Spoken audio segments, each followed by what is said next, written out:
कैद हैं। हम लोगों को एकजुट होकर लड़ना होगा। सरकार झुकेगी, बस झुकाने वाला चाहिए। एक होकर बिहार की जनता के लिए लड़ेंगे। और तेजस्वी ने कहा कि डरने की जरूरत नहीं, लड़ने की जरूरत है। भगवा शहर, यहाँ की सरकार नागपुर से चल रही है। यहाँ के मुख्यमंत्री कैद है। ध्यान से देखिएगा तो तीर भी है, 2 हाथ निकला हुआ है और कमल का फूल सीएम के कुर्सी को जकड़ के रखा है। तो हम सब लोगों को एकजुट होकर के लड़ाई लड़ने की जरूरत है और सिर्फ अपने अपने फायदे के लिए नहीं। आज देश की जो जरूरत है, जो समय की जो जरूरत है, बिहार के गरीबों की जो जरूरत है, उसके लिए हम लोगों को लड़ना है। आज हम लोग लालू जी ने सबसे पहले जाति जनगणना को लेकर के आवाज उठाया।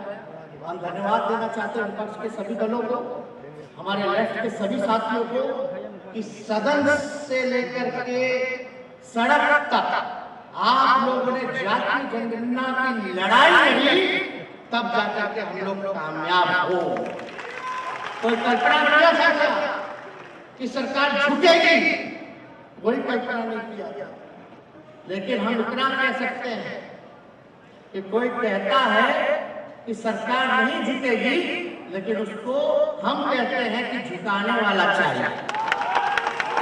और हम सब लोग जब गोलबंद हो जाएंगे, जब जात पात से ऊपर होंगे, असमानता से ऊपर होंगे, भेदभाव को मिटाएंगे, एक होकर के बिहार की जनता के लड़ाई लड़ेंगे, देश की जनता के लड़ाई लड़ेंगे, तो कोई माई का लाल जो है हम लोगों को कामयाब होने से नहीं रोक सकता। और करेंगे इस वक्त एक और बड़ी खबर की। नवादा से बड़ी खबर आ रही है, जहां पर शराब की अवैध भट्टियां ध्वस्त की गई हैं। रजौली में शराब की भट्टियों को ध्वस्त किया गया है। 3000 किलो जावा महुआ को नष्ट किया गया है। और इस दौरान पुलिस की गिरफ्त में 2 धंधेबाज भी आए हैं। रजौली थाना क्षेत्र के माचन के जंगल में अवैध रूप से चुलाई शराब बनाई जा रही थी और गुप्त सूचना पर उत्पाद विभाग की टीम ने छापेमारी की और मौके से 2 कारोबारियों को गिरफ्तार किया गया।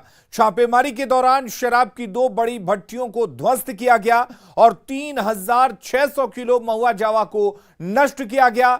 टीम ने कुल 105 लीटर तैयार महुआ शराब को बरामद किया और शराब बनाने के कई उपकरणों को भी मौके से जब्त किया गया।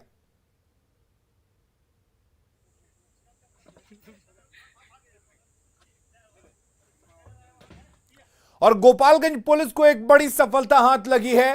पुलिस ने 35 किलो चरस के साथ एक तस्कर को गिरफ्तार किया है, जिसकी अंतर्राष्ट्रीय बाजार में कीमत करोड़ों रुपए बताई जा रही है। यह कार्रवाई कुचायकोट थाना क्षेत्र के बलथरी चेकपोस्ट के पास की गई है। गिरफ्तार तस्कर का नाम शिव कुमार है, जो हरियाणा के हिसार जिले का रहने वाला है। फिलहाल पकड़े गए तस्कर से पुलिस गहन पूछताछ कर रही है। बताया जा रहा है कि वैगनआर कार में नेपाल से तस्करी कर चरस को हरियाणा ले जाया जा रहा था। कुचायकोट पुलिस यूपी बिहार की सीमा पर वाहनों की जांच कर रही थी और वाहन जांच के दौरान वैगनआर कार से करीब 35 किलोग्राम चरस मिली है।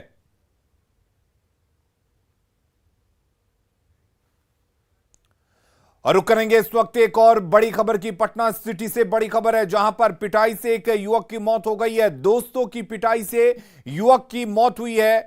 हत्या के पीछे पैसे का विवाद बताया जा रहा है। दोस्तों ने ही ईंट पत्थर से सीने पर वार किया, जिससे मौत हो गई है और साथ ही गला घोटने की कोशिश भी की गई। आलमगंज के जल्ला रोड की यह घटना है। परिजनों ने कार्रवाई की मांग की है। मृतक के पिता प्रेम रविदास ने बताया कि 2 दिन पहले सोनू ने उनके बेटे का मोबाइल भी छीन लिया था और उसे जान से मारने की धमकी भी दी थी। फिलहाल पुलिस पूरे मामले की छानबीन में जुटी है।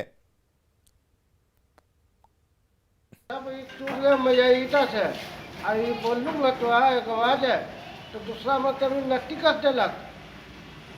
बेटा बोला? हाँ बेटा बोला के नट्टी कर दिया। के गो था सब? 4-5 बोले। फिर ले गए इलाज के लिए? हाँ, इलाज के लिए लेके हीरा लाल का। अच्छा। 1.5 बोतल पानी चढ़ा और उसके बाद पान टूटे लगा तो कह के हीरा साहब के ले जाओ दूसरा जगह।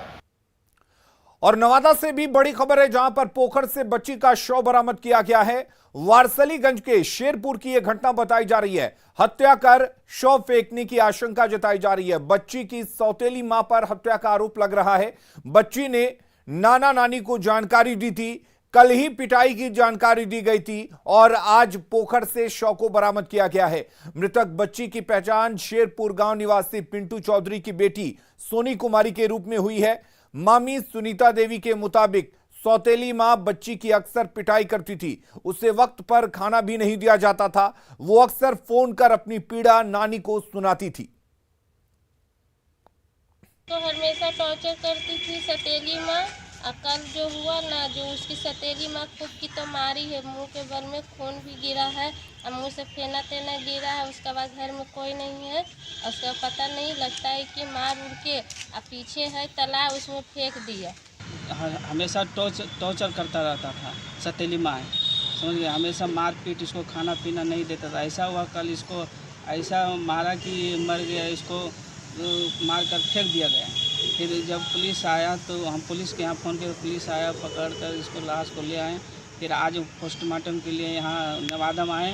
तो नवादा में आने के बाद सुबह हमारा बहनोई जो है वो मारने बोलता है कि हम तुमको अगर केस में नाम दिया तो हम तुमको मार देंगे। समस्तीपुर के दलसिंह सराय इलाके में एक दिल दहला देने वाली ऐसी वारदात सामने आई है जिसे सुन और देखने के बाद पैर के नीचे से जमीन खिसक जाएगी। यह सनसनीखेज मामला है विद्यापति नगर थाना इलाके के मऊ धनेशपुर दक्षिण पंचायत के वार्ड संख्या 4 का, जहां एक ही परिवार के 5 सदस्यों का फंदे में झूलता हुआ शव घर के अंदर से मिला और इस घटना के बाद से सनसनी फैल गई। घटनास्थल पर समस्तीपुर एसपी डीएसपी के नेतृत्व में पहुंची पुलिस ने मामले की छानबीन शुरू कर दी है। मरने वालों में पति पत्नी, मां और 3 बच्चे शामिल हैं। फिलहाल घटनास्थल से कोई सुसाइड नोट बरामद नहीं हुआ है। घटना के संबंध में उसकी बड़ी बेटी ने बताया कि मेरे दादाजी गांव के ही लोगों से 3 लाख रुपए ब्याज के रूप में कर्ज लिए हुए थे और इसके अलावा पिता ने लोन पर 2 टेम्पो, एक मैजिक, एक पिकअप ले रखा था, जिसे भी गांव के लोगों की मदद से मेरे दरवाजे से उठा लिया गया। और इसके अलावा गांव के ही दबंग मनु झा रोज घर पर आकर तरह तरह की धमकी देते थे। वहीं मृतक के दामाद ने बताया कि परिवार के सदस्यों का नाम राशन कार्ड से काट दिया गया था, जिसके कारण सरकारी राशन से सभी लोग वंचित थे। इस मामले में शिक्षा मंत्री विजय चौधरी ने कहा कि घटना के पीछे जो भी कारण हो उसकी उच्च स्तरीय जांच होनी चाहिए और जो भी दोषी हैं उन पर कार्रवाई होनी चाहिए। एकदम ब्लैकमेल करे, वह सब हमर दादोजी को मार देलखिन गाड़ी गलौज करके। और ई बड़का दादा हमर केस करे नहीं देलखिन, कहलखिन केस नहीं कर, बुरा तरीका से तू ही फंस जेबही। तो ओहि चलते केस नहीं केलखिन हमर पापा, उतना उनका पास नॉलेज नहीं रहे। और बाद फिर बड़के दादा कुछ भी हो घर में तो सबके उनका बता देते थे मनु झा से, हुनकर दुनू के एक पेट है, वही मरवेलखिन। वही दोनों रात में केवाड़ी खोलवा के मरवेलखिन हन पापा का। क्या लगता है ये हत्या? हाँ ये हत्या है। ये बताइए, पैर नीचे है जमीन पे, फांसी लगा कैसे लगता है? फांसी पैर ऊपर रहता है, फांसी लगाने के लिए कुछ स्टूल चाहिए, कुर्सी चाहिए, जगह जाके चेक कीजिए। कल मनु झा आए थे। अच्छा। बोले थे पैसा नहीं देंगे तो सब व्यक्ति को मारेंगे। अच्छा। घर घुस के सब दिन आते थे मारने के लिए, सब दिन आते थे। कौन है मनु झा? यही बगल में। काहे के लिए आते थे? पैसा था। किस चीज का पैसा? कर्जा। मनु झा से कर्ज लिए? हाँ। कितना लिए? 3 लाख था मगर नाम काट दिया गया। कैसे कटा नाम? ये गाड़ी घोड़ा रखते हैं, ये है वो है, इसलिए काट दिया गया। अच्छा, कब कटवाया गया? ये आइडिया नहीं है कब कटवाया गया। आज सुबह पता चला कि एक ही परिवार के 5 लोग, मनोज झा थे, उनकी पत्नी, उनके 2 बच्चे और उनकी माताजी, एक ही कमरे में उनके शव लटकता हुआ मिला है। अभी एफएसएल की टीम को यहाँ बुलाया गया है और एक्सपर्ट लोग आके इसका अनुसंधान आगे करेंगे। परिवार के लोगों द्वारा भी कुछ इनपुट दिया जा रहा है। उनके द्वारा बताया गया है कि इन लोगों ने काफ़ी समूह वगैरह से और अन्यत्र पैसे वगैरह उधार पे ले रखे थे। तो कई बिंदुओं पे अभी छानबीन आगे चल रही है। छानबीन पूरे होते ही डिटेल में इसकी गहराई से जांच पुलिस को करनी चाहिए और मुझे पूरा विश्वास है कि पुलिस करेगी। और या तो इस मौत के लिए जो भी जिम्मेदार होंगे सीधे तौर पर, या फिर जो इसके लिए जिम्मेदार होंगे, जिन्होंने इस परिवार को मजबूर किया होगा इस स्थिति में जाने को, उन सब चीज़ों का पता लगाया जाएगा, पुलिस पता लगाएगी और उन्हें को समुचित कानूनी कार्रवाई के हवाले किया जाएगा। विद्यापति नगर के मऊ वार्ड नंबर 4 में दर्दनाक घटना हुई। एक ही परिवार के 5 लोगों की मौत हो गई, जिसके बाद एसडीओ पीओ दल सिंह सराय यहाँ पे जांच में आए हैं और क्या कुछ अब तक सामने आई है इस पूरे मामले में जानने की कोशिश करेंगे। सर, ये क्या घटना हुई है और क्या कुछ मामला सामने अभी बताइए। अभी हम लोग देख रहे हैं 5 लोगों के जो है हम लोग जो देख रहे हैं प्रथम दृष्टया हैंग करके मृत्यु की बात आ रही है। आगे हम लोग जांच करेंगे, विस्तार से एसपी सर भी आएंगे तो फिर बात होगी। सर, तो कुछ कारण अब तक सामने आई है परिवार कारण अभी हम लोग पूछताछ कर रहे हैं परिजनों से, फिर जो है बताएंगे। तो अब अभी तक के जांच में परिवार के अन्य सदस्य जो सामने आए हैं उनसे पूछताछ करने की बात एसडीपीओ के द्वारा कही जा रही है और कुछ देर के बाद पूरे मामले का खुलासा करने की बात कही गई है और खुद पुलिस अधीक्षक मौके पर पहुंचकर जांच करेंगे और एफएसएल की टीम को भी बुलाई जा रही है। Mukesh Kumar, news 18 network, Samastipur. और बढ़ेंगे आगे। पटना में लहरिया कट बाइकर्स का उत्पात देखने को मिला है। बाइकर्स गैंग पटना की सड़कों पर रोज ऐसी हरकत करते हैं जिससे आम लोगों को परेशानी होती है। जैसा कि आप तस्वीरों में देख सकते हैं, लहरिया कट बाइकर्स गैंग कैसे रॉन्ग साइड में तेजी से बाइक चला रहा है, तभी सही रास्ते से आ रहे स्कूटी सवार पति पत्नी को टक्कर मार देता है। बाइक सवार तो दूर, बाइक छोड़कर सड़क किनारे खड़ा हो जाता है, लेकिन स्कूटी सवार महिला पुरुष इस हादसे में किस तरह से घायल हो जाते हैं। आखिर इन बाइकर्स का इलाज क्या है? क्या पटना पुलिस इन पर लगाम लगाने में सक्षम नहीं है?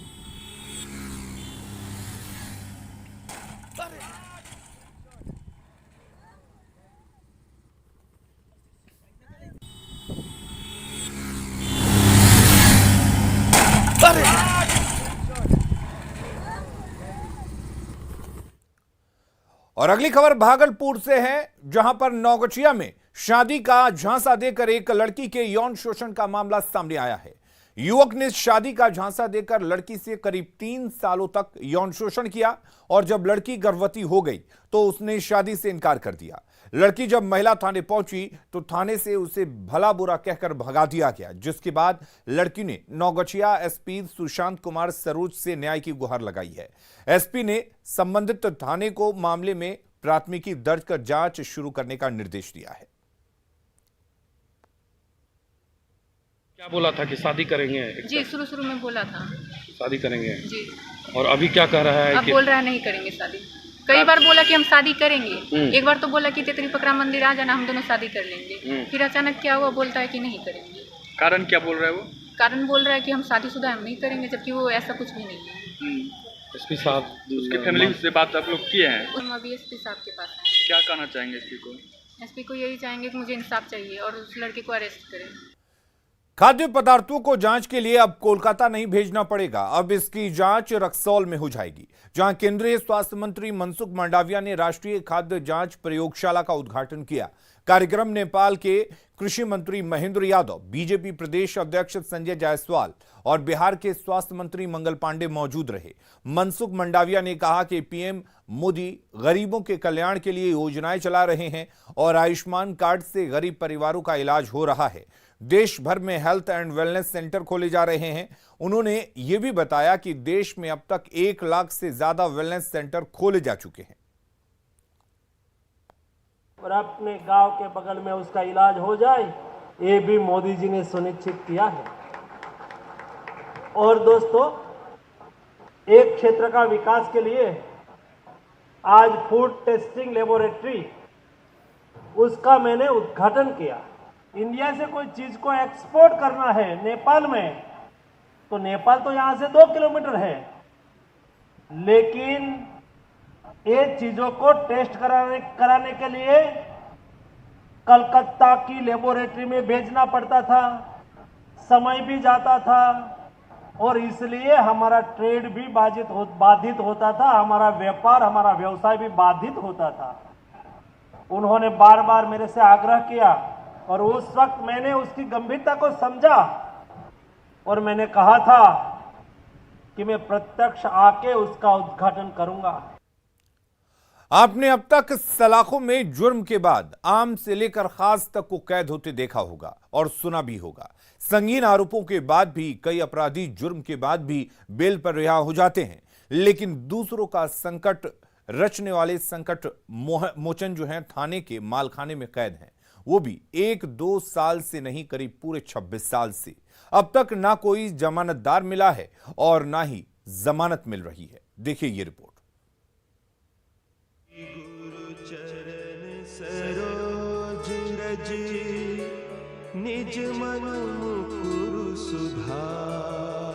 लोगों के कष्ट को दूर करने वाले भगवान हनुमान खुद ही थाने में कैद हैं, वो भी 1-2 साल से नहीं बल्कि 28 साल से।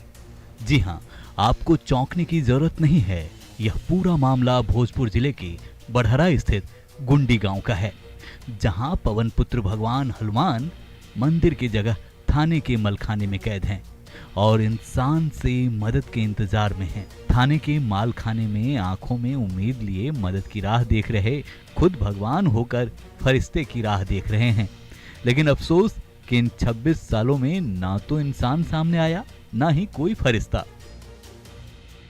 जी हां, यही हकीकत है। जब न्यूज़ 18 की टीम ने ग्राउंड जीरो पर जाकर पड़ताल की तो परत दर परत सारे राज बाहर आने लगे। माँ सीता का पता लगाने के लिए हनुमान जी 7 समुंदर पार कर लंका तक पहुंच गए और पता लगाया, लेकिन आज हनुमान जी आरा के एक थाने में पिछले 28 सालों से कैद हैं, लेकिन कोई छुड़ाने वाला नहीं है। जी हाँ, ये खबर चौंकाने वाली है, लेकिन ये सही है कि आरा के कृष्णागढ़ थाने में पिछले 28 सालों से हनुमान जी की मूर्ति रखी गई है मालखाने में, लेकिन कोई जमानतदार नहीं मिल रहा है जो आजाद करा सके। आइए दिखाते हैं आपको ये चौंकाने वाली कहानी। त्रेता युग में भगवान राम का साथ देने वाले और अपने बल और बुद्धि से रावण की लंका को तबाह करने वाले भगवान हनुमान को कलयुग में इंसानों के साथ की दरकार है। फिर भी कोई भगवान की मदद के लिए आगे नहीं आ रहा और ना ही किसी की मलखाने पर नजर पड़ रही है।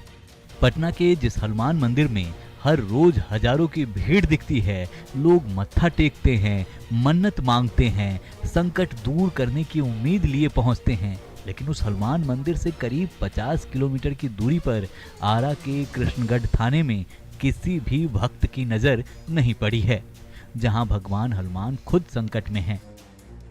क्या है मामला, खुद कृष्णागढ़ के थानेदार की जुबानी सुनिए। 1994 में रंगनाथ मंदिर गुंडी में मूर्ति की चोरी हुई थी। इसमें वरुण देवता का था और दूसरा बजरंगबली का मूर्ति था, जिसे पुलिस द्वारा जो है सिंघी गांव से संभवतः बरामद किया गया, ऐसा सुनने में आ रहा है। और वर्तमान में थाना मालखाना में सुरक्षार्थ रखा गया है। अभी तक किन्हीं के द्वारा उन्हें मुक्त नहीं कराया गया है, या जैसा माननीय न्यायालय का कोई आदेश वगैरह भी नहीं प्राप्त है। कोई व्यक्ति जो माननीय न्यायालय से आदेश लेकर आएंगे या इसमें पहल करेंगे तो हम लोग मुक्त करेंगे। 1994 में गांव के रंगनाथ स्वामी मंदिर से 2 मूर्तियों की चोरी हो गई, एक भगवान वरुण और दूसरे बजरंगबली की मूर्ति। गांव वालों ने पहले तो मूर्तियों की खोज की और बाद में पुलिस से मामला दर्ज कराया। 2 साल के बाद पुलिस ने बजरंगबली की मूर्ति को टाउन थाना के सिगही गांव के कुएं से बरामद किया और थाने के मालखाने में रख दिया। कोर्ट की तरफ से तय की गई जमानत राशि की अधिकता के कारण आम लोग तो दूर, मंदिर प्रबंधन से जुड़े लोग भी इसकी जमानत नहीं करा पा रहे हैं। उन्हें भगवान को थाने से छुड़ाने के लिए किसी ऊंचे ओहदे की व्यक्ति की तलाश है जो हनुमान जी को थाने से मंदिर तक पहुंचा सके, पर उनकी तलाश अभी तक पूरी नहीं होती दिख रही है। न्यायालय में संपर्क किया तो उन लोगों ने कहा कि इस मूर्ति की मूल्यांकन 42 लाख रुपया हुआ है, अब 42 लाख रुपया जमा कर दीजिए। हालांकि हमको कोई लिखित ऐसा आदेश नहीं था, लेकिन हमको कोर्ट से ये बात बताया गया। हम कोर्ट में जब जाकर हाकिम के सामने खड़ा हुए तो हमको बताया कि जितना का मूर्ति चोरी हुआ है उतना रुपया अपना जमा करके मूर्ति ले जाइए। गांव वाले कई कोशिशों के बाद भी हनुमान की मूर्ति को थाने के माल खाने से आजाद नहीं करा पाए हैं। कोई इसमें सुरक्षा का हवाला दे रहा है तो कोई पैसे के अभाव का, लेकिन इन सब के बीच इलाके का प्रसिद्ध मंदिर बिना हनुमान की मूर्ति के सूना सूना लगता है और बजरंगबली भी थाने में अपने भक्तों का इंतजार कर रहे हैं।